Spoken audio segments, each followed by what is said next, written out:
It's time for the Seasonal Anime Awards, and today I will be ranking my top 10 anime of the Winter 2026 season, along with 5 honorable mentions. This season was massive with 69 different anime entries between the various specials, movies, and seasons.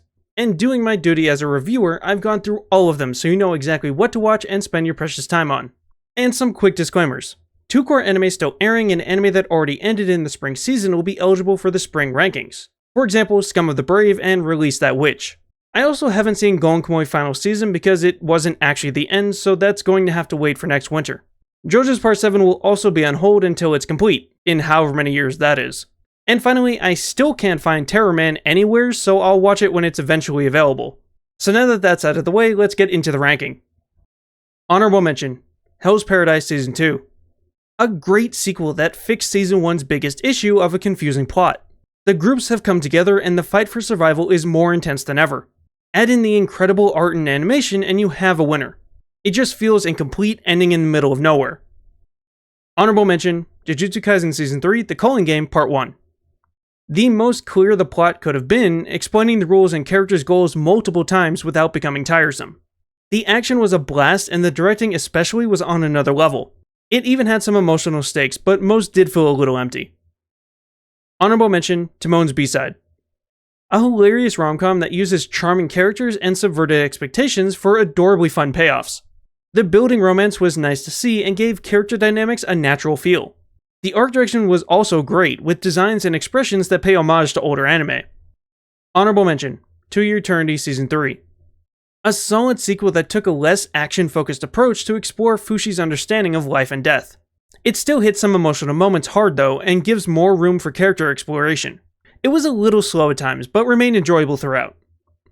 And just missing out on the top 10, honorable mention, Love Through a Prism. A gorgeous anime that blended a traditional style with painted environments. It took the entire cast developing relationships and rivalries seriously, exploring and growing them over time. The romance was a bit underdeveloped though, even resulting in forced drama. And that's it for the honorable mentions. Now let's get into the top 10. Number 10, Sentenced to Be a Hero. A dazzling mix of fast-paced, adrenaline-pumping action and steady world-building that likes to drop hints over dumping exposition. The art direction and animation were fantastic and carried it to impressive heights. The characters were fun and worked well together regardless of their dynamic. Number 9, Fire Force Season 3, Part 2. A fantastic end to the series that had its own unique way of saying goodbye.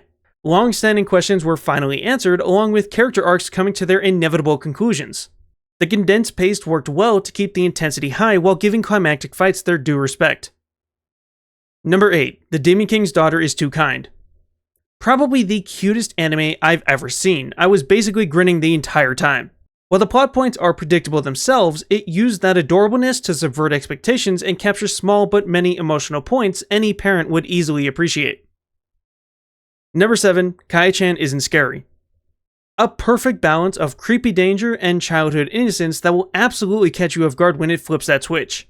There were actual stakes and dark themes it plays with in a way that doesn't overshadow the MC's troubles in kindergarten. Going in blind, this perfectly matched my high expectations. Number 6, Journal with Witch.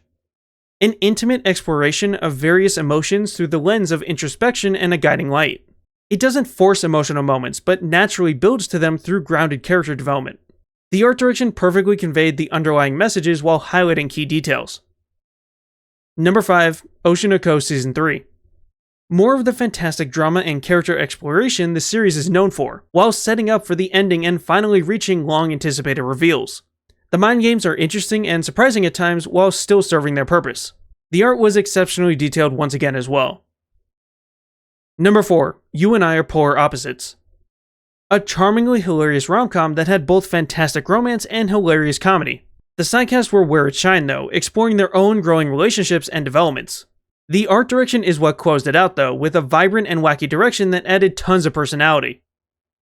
Number 3, Medalist Season 2. Another fantastic season of chasing your passion and doing everything you can to achieve your goals. The animation was even better this time as well, along with impressive camera work.